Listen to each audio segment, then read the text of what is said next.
Okay, so everyone, thank you very much for spending part of your Sunday listening to us here. I've got Jake who's going to answer a few questions written here. So to start off with, Jake, can you tell us all how, when and why you got into running?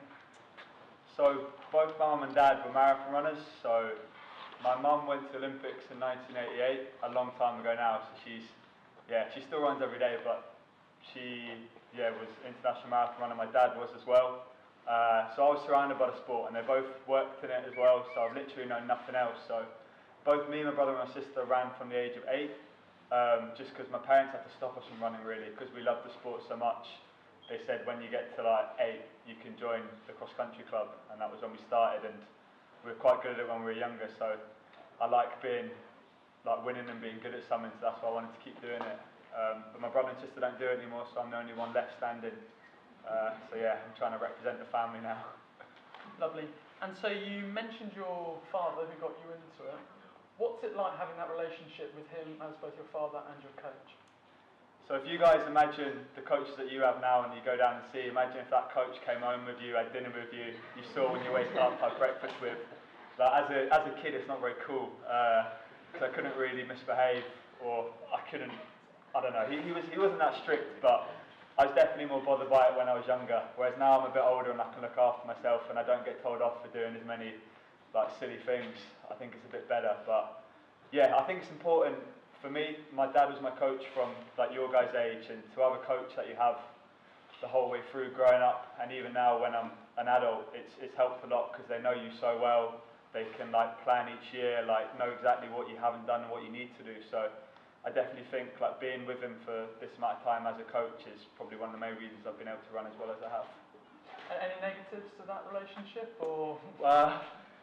So because he is my dad, I haven't been afraid to say what I think sometimes, and there's been a few arguments from that. I think usually it's over text, so we just don't speak face to face if we're both in bad moods, and some nasty things can be said, and we have to both see each other and put our heads down and just apologise and then get on with it. And it's always going to happen. With the older you get, the more you sort of are going to argue with a coach, I think, and especially when it's your dad, it's a double bad thing. And your training, so could you explain to everyone, or how has it evolved since you were junior and now as a senior? So I'm lucky enough, this is my job, so I don't have anything else to do with my time apart from train, and that's what I have to do with my life pretty much. So I train twice a day at the moment, so I run pretty much every day, session 2 times a week still, which I'm sure some of you guys are doing at the moment. And yeah, my mileage in the winter gets up to 75, but I run pretty quick. In the summer it'll be one longer track session a week, one shorter one and a bit quicker, longer recovery.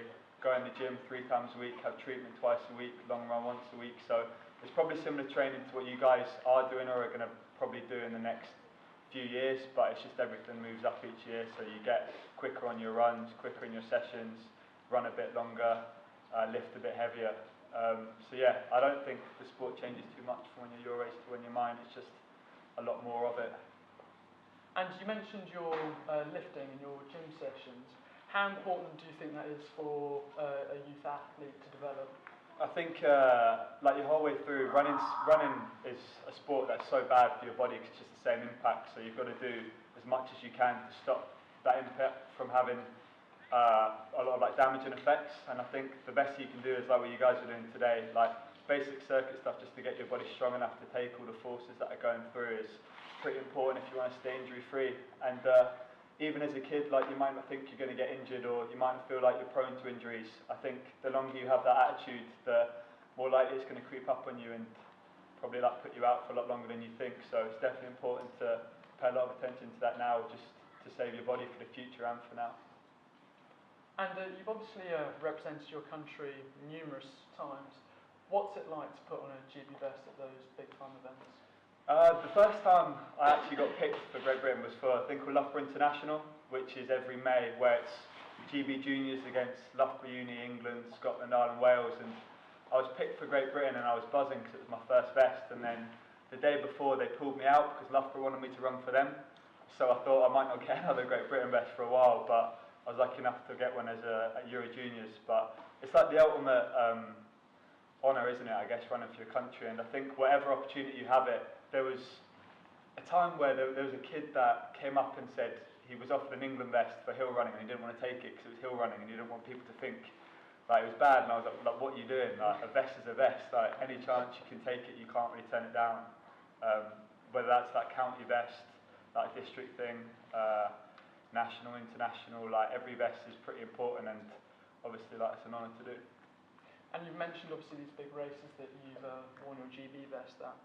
How do you mentally prepare for a race, and has that changed since becoming an international athlete?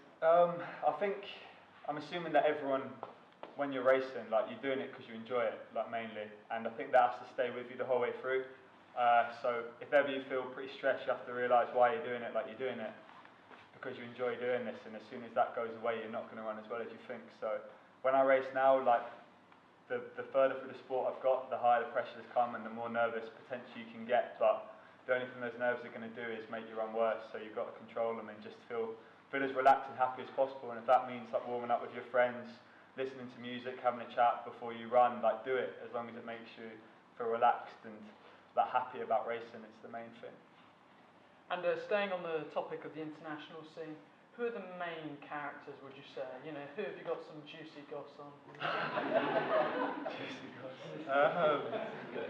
So my best friends within British athletics are people like, I don't know if you guys watched the Andy Butchart race and Chris O'Hare. But internationally, the characters at the moment are probably, in my event especially, the Ingebrigtsens. Like, to have three brothers that probably like within the top 15 best in the world. That is like, I'm saying that living with my dad as my coach, well, they live there with their dad as their coach and their two brothers who they compete against for like world medals is a bit more intense than that. So they're definitely an interesting situation and an interesting group of people. Yeah. And finally, before we open questions up to the floor, what are your main bits of advice for these young runners here? I think it's about patience. I was speaking to some of the girls out there that I wasn't that good when I was younger. I was fortunate that I grew up within Scottish athletics, so I could actually get some Scottish vests, where I would definitely never have been able to get an English vest, even a county vest, which was definitely a good thing for me. But it's not about how good you are at these ages. Like, you guys are already a step ahead. The fact that you've come to something like this, you're obviously running well at this point, but I wouldn't worry about how much better you get over the next few years. It's about when you're probably from the age of 18, how are you running then? So just make sure you still enjoy it. Each year you'll start getting better and better, and don't worry about necessarily like if you don't run as well as you do this summer, if you don't run as well as you do every winter, it doesn't matter. Like, you've got a lot of years left in your career, so just be patient, because as long as you stay in the sport, I'm sure you'll have some success. Well, brilliant. Well, thank you very much.